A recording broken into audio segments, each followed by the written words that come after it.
teman-teman, saya Afni dan selamat bergabung di podcast Girls Talk, inspirasi perempuan muda dari Indonesia Timur. Di sini kita akan membahas segala hal menarik mengenai perempuan-perempuan hebat yang menginspirasi.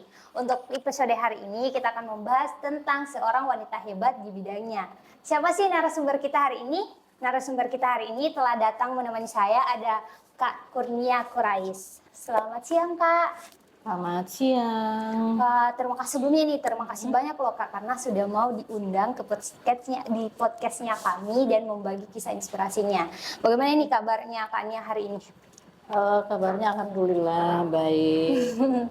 Nah, baik Kak nih, kita kan mau mengupas kisah inspirasi dari Kak Nia. Sebelum itu teman-teman pendengar juga harus tahu dong, siapa sih sebenarnya narasumber hebat kita hari ini? Boleh dong Kak diceritakan saat ini aktivitasnya apa dan sebagai posisinya itu sebagai apa? Oke. Perkenalkan, nama saya Kurniati Quraisy, biasa dipanggil Nia. Sekarang saya bekerja di Aloha International Indonesia ya, Mental Arithmetic, suatu tempat khusus untuk mencerdaskan otak anak ya. Posisi saya sebagai Sales and Marketing Manager. Wah, Sales Marketing Manager. Nah ini Kak, kan dari saya udah lihat nih CV-nya Kak Nia sendiri. Di situ sepak terjangnya ada kisah perjalanan karirnya. Gimana sih kisah perjalanan karir dari awal hingga saat ini memiliki posisi yang sentral gitu? Gitu ya. Oke, jadi untuk pertama mengawali karir saya itu selesai kuliah ya. Selesai kuliah saya basic saya kan sebenarnya itu perbankan. Jadi saya kuliah di Nitro perbankan. Nggak ada sama sekali bidang marketing ya. Nah, awalnya kenapa saya sampai ke marketing itu karena kakak saya kebetulan kerja di hotel. Awalnya itu di Hotel Sedona. Nah, tapi kakak saya ini bukan di marketing, dia di departemen restoran. Nah, pada saat itu di tahun 99. Aduh, belum lahir Kak.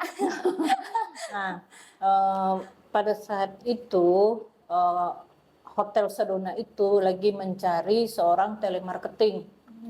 Telemarketing yang cuman tahunya itu ngobrol-ngobrol aja di telepon kayak gitu, nggak perlu berkunjung sama seorang tatap muka seperti itu. Nah, saya ditawarin sama saya punya kakak, mau nggak jadi marketing di hotel. Saya bilang, waduh saya nggak ada basic. Kalau hitung-hitung buat neraca rugi laba saya tahu karena saya sekolah di SMEA, jurusan akuntansi, lanjut di perbankan seperti itu. Jadi kalau hitung-hitungan saya tahu, tapi kalau untuk marketing saya nggak tahu. Dia bilang, saya punya kakak jangan takut, itu kan cuma telepon doang dan itu pun juga tidak bertemu sama orang gitu. Ya udah saya coba deh gitu. Udah saya coba sebagai telemarketing di Hotel Sedona tahun 99. Awalnya saya melihat teman-teman aja dulu di sekeliling. Mereka pada sibuk telepon, gini. Nah, berawal dari situ saya mencoba juga.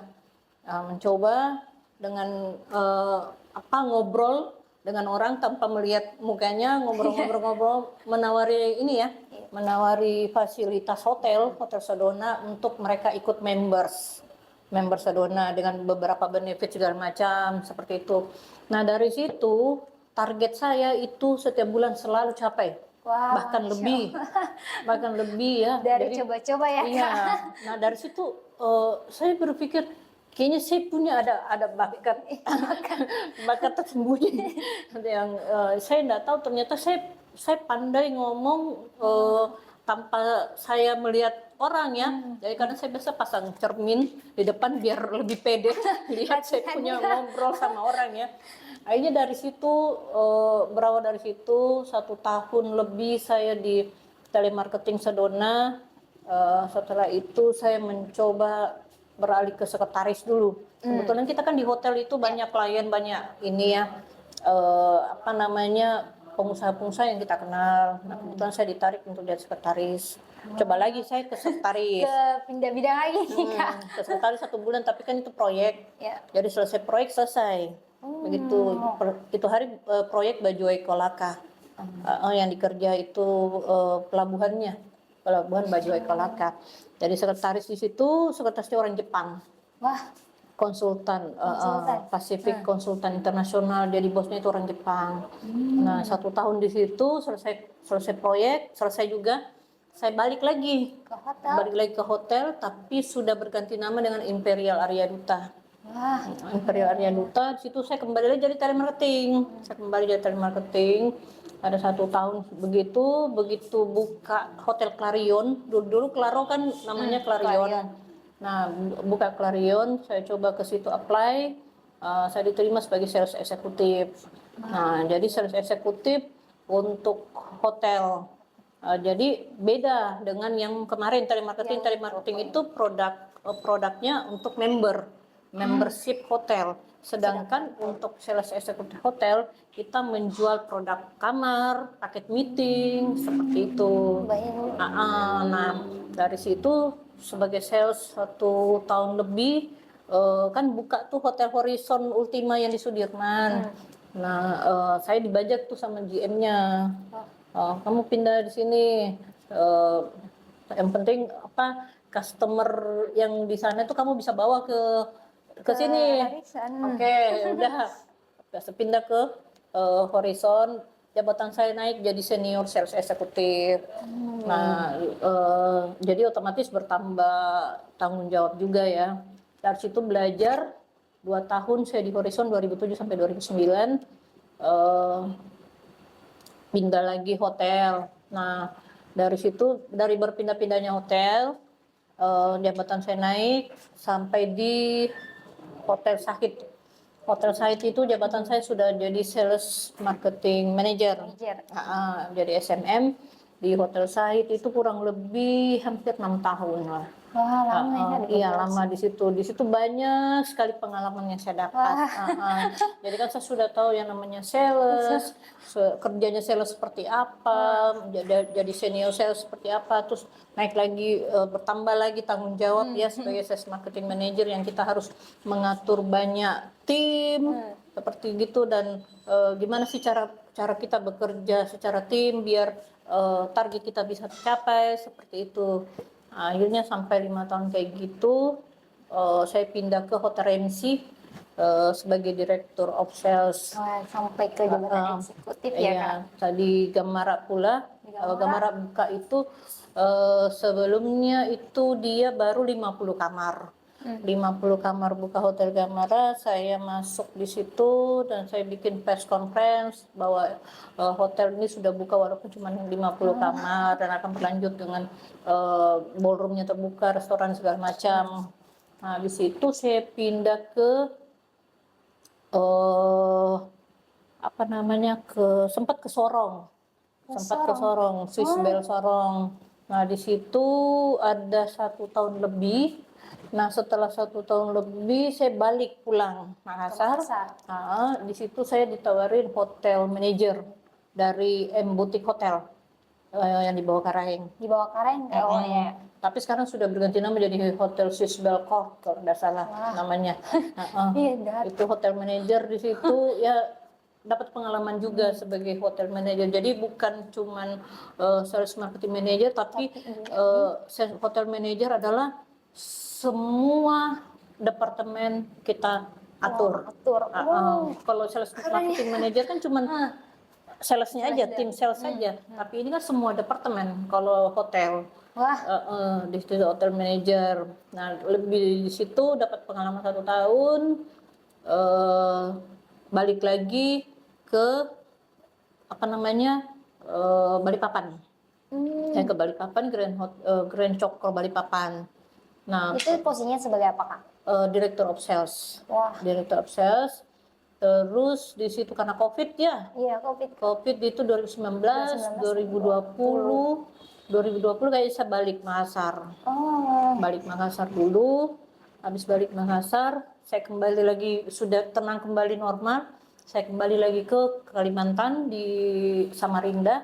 Di situ pegang 2 hotel, Hotel Bumi Senior sama Hotel Puri Senior. 2 hotel, Kak? Iya, Oh. jadi cluster Director of Sales. Seperti itu. Nah, sampai dari situ, cuman karena kayak namanya kampungnya orang ya, saya nggak bisa ini. Saya sakit kemarin, jadi saya balik Makassar. Nah, balik Makassar, sempat istirahat dulu, istirahat berapa bulan. Terus saya berpikir, kayaknya mungkin saya cari pindah bidang mungkin ya. Oh, yang bukan lagi di sales kayak gitu. Tetap di sales, cuman kan beralih ke pendidikan. Oh, dari industri perhotelan ke pendidikan. Nah, kebetulan ada owner juga nawarin kan untuk jadi sales marketing di tempat kursusnya. Nah, Aloha lah ini. Aloha lah ini ya, Kak. Aloha. Seperti itu. Yang saat ini posisinya dari Kania itu di Aloha. Iya, sekarang. Nah, ini Kania kan tadi udah panjang nih perjalanan karirnya. Pasti kan dalam hidup itu pasti ada tantangan dong, ada kegagalan. Pernah nggak sih Kania rasakan kegagalan, dan bagaimana Kania untuk menjadikan kegagalan itu sebagai pembelajaran dalam hidup? Kalau berbicara kegagalan sih sebenarnya nggak ada ya. Di hotel itu berjalan dari posisinya jenjang karir ya. Kegagalan kayaknya nggak ada deh kalau ini. Paling tantangan Kak. Paling teman-teman di apa ya, di sekitar teman kerja paling, tapi kan itu bukan termasuk tantangan dalam bidang pekerjaan ya. Kayak gitu. Lingkungan ya, Kak? Iya, lingkungan paling kayak gitu. Biasanya kan ada pro kontra. Kayak gitu aja sih kalau ininya. Kalau dalam bidang pekerjaan nggak ada sih. Baik, Kak. Ini kan tadi dari perhotelan nih, terus ke Aloha. Apa sih sebenarnya ini Aloha? Tadi kan sudah disinggung dari Kania bahwa itu untuk mencerdaskan. Saya baca itu ternyata umurnya dari 5 sampai 13 tahun. Apa sih yang diajarkan di Aloha sendiri? Betul, jadi gini Mbak, Aloha itu adalah tempat kursus yang membuat atau dirancang khusus untuk anak umur 5 sampai 13 tahun. Jadi memang umur segitu memang bagus untuk pembentukan otak ya, untuk mengisi. Jadi sama seperti mungkin handphone ya.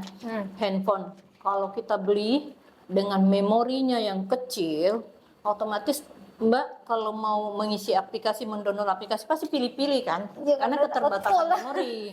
Iya, seperti itu. Karena kalau kita mengisi terus atau mendownload terus, akhirnya nanti lama-lama HP-nya hang atau iya, nah seperti itu. Nah, kalau otak manusia, menurut Google yang terpakai itu cuma 10%. Dan terpakai di otak manusia itu cuma 10% terpakai. Nah, berarti sama seperti HP ini yang cuma terbatas memorinya. Nah, bagaimana caranya kalau HP kita memorinya terbatas, otomatis pasti kita mengupgrade kita punya memori atau menambah memori ataupun mungkin mengganti HP kan, kayak gitu. Nah, kalau otak kan nggak mungkin kita. Jadi sistematika dalam Aloha itu seperti itu proses untuk pembentukan anaknya, Kak. Iya, jadi kita itu di Aloha bukan cuma sekedar menghitung cepat seperti semua tempat kursus biasa ya. Aloha ini mengajari bagaimana caranya menggunakan otak kiri dan otak kanan. Jadi selama kita belajar di sekolah, otak kiri yang kita isi. Jadi misalnya kita belajar matematika, belajar bahasa Inggris, itu berarti mengisi otak kiri. Mengisi otak kiri. Sama kayak kita mendownload aplikasi di Play Store. Kita mengisi saja kan. Bagaimana caranya otak kanan kita pergunakan? Karena kan kalau kita belajar secara teknis, itu otak kiri yang bekerja. Teknisnya itu, urutannya itu teknis. Tapi untuk kita berimajinasi, visualisasi, konsentrasi, fokus itu kan ada di otak kanan.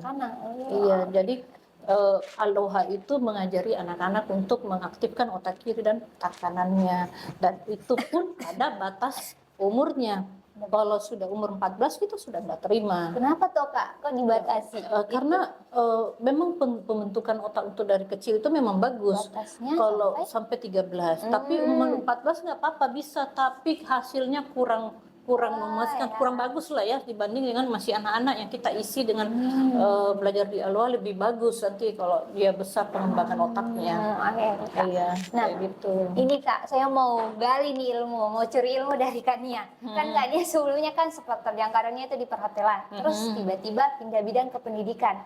Ada nggak sih pendekatan keterampilan yang Kak Nia terapkan di pendidikan yang didapat dari industri perhotelan? Sebenarnya kalau kita membandingkan atau menyamakan perhotelan dengan pendidikan, kalau proses kerjanya itu sebenarnya sama, karena kalau sales kan kerjanya berarti ketemu orang, mengenalkan produk, menjual, dan terakhir closing. Kan itu kerja sales. Berarti di pendidikan di hotel sama. Cuman produk knowledge-nya yang berbeda. Produk knowledge dan segmen yang kita tuju. Misalnya kalau hotel berarti kan kita marketnya kita ke corporate, pemerintahan, ataupun travel agent, ataupun individual, kayak gitu kan. Nah, kalau di bidang pendidikan marketnya kita, karena ini umur 5-13 tahun, otomatis marketnya kita anak SD. Jadi SD dengan TK yang kita datangin, yang kita kunjungi seperti itu. Termasuk nggak nih orang tua dari siswa yang harus kita tarik juga nih? Iya, sebenarnya untuk langsung ke orang tua juga personal begitu bisa. Cuman kan mungkin makan waktu lama kalau kita personal orang tua ya. Jadi kita mengambil cara dengan mendatangi sekolah, kepala sekolah. Jadi kepala sekolahnya kita minta izin untuk bisa sosialisasi produk Aloha di sekolah. Dengan adanya pertemuan orang tua di sekolah, kami boleh mengisi di situ acara untuk sosialisasi. Praktis ya Kak? Iya. Pendekatannya juga. Jadi satu kali ngomong orang tua semua dengar. Nah, nanti setelah itu baru kita follow up satu-satu tinggal lewat telepon. Bagus nih teman-teman pendengar nih ilmu dari Kak Nia.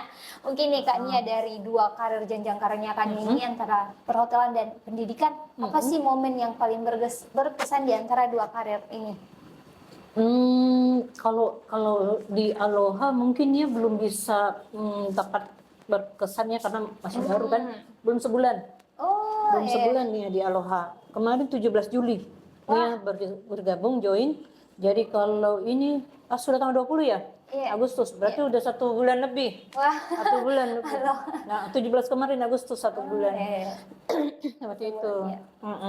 Jadi masih baru. Kalau di hotel mungkin banyak ya pengalaman yang berkesan, karena kalau di hotel ya namanya kita bisa menikmati tinggal di hotel, nginep di hotel, karena kalau kita misalnya on duty, otomatis kita kan nginep di hotel, jadi kita bisa merasakan tinggal di hotel, breakfastnya di hotel, seperti itu. Itu sih. Seru ya Kak, momen-momennya. Nih Kak Nia, saya mau minta dong Kak Nia sampaikan sama teman-teman pendengar bagaimana sih pesan atau tipsnya dari Kak Nia bagi perempuan-perempuan di luar sana yang mungkin mau mengikuti jejaknya Kak Nia berkarir. Apalagi ini kan Kak Nia awalnya bukan nggak linear nih jurusannya. Gimana sih caranya supaya berani mengambil langkah? Tolong dong sampaikan sama teman-teman pendengar kita. Kalau saya sih, kalau misalnya kita bekerja ya, kalau kita bisa menghilangkan keraguan, kita bisa maju. Pokoknya buat ini perempuan yang mau berkarir ataupun mau maju, tetap fokus di bidang yang mungkin bagi mereka, ini sudah dunia saya, ini passion saya. Nah, fokuslah di situ. Kalau kita bekerja, kita fokus di satu bidang, satu tempat, kita akan bisa mendapat jenjang karir yang tertinggi yang kita harapkan, seperti itu. Karena kalau tidak fokus juga, kita berpikiran kemana-mana, maksudnya kita tidak bisa bertahan lama di satu tempat. Jadi Tujuannya yang nggak pasti ya Kak di situ juga. jadi kalau saya sih kita tuh bekerja fokus, tapi jangan juga terlalu serius, dinikmati, dijalani seperti itu, tapi tetap fokus dengan bidang kita, dengan karir kita biar bisa dapat puncak yang tertinggi yang kita harapkan. Oke Kak. Kayak gitu. Nah teman-teman pendengar semua itu tuh tips dan pesan dari Kak Nia yang sangat menginspirasi kita. Hari ini tuh obrolannya kita banyak mencuri ilmu nih dari Kak Nia. Mungkin itu dulu ya, terima kasih Kak atas kisah menginspirasinya. Untuk teman-teman pendengar yang lain, nantikan kisah menginspirasi dari perempuan-perempuan hebat lainnya. Tetap ikuti podcast kami selanjutnya. Jangan lupa like, comment, share, and subscribe. Bye-bye. Bye-bye.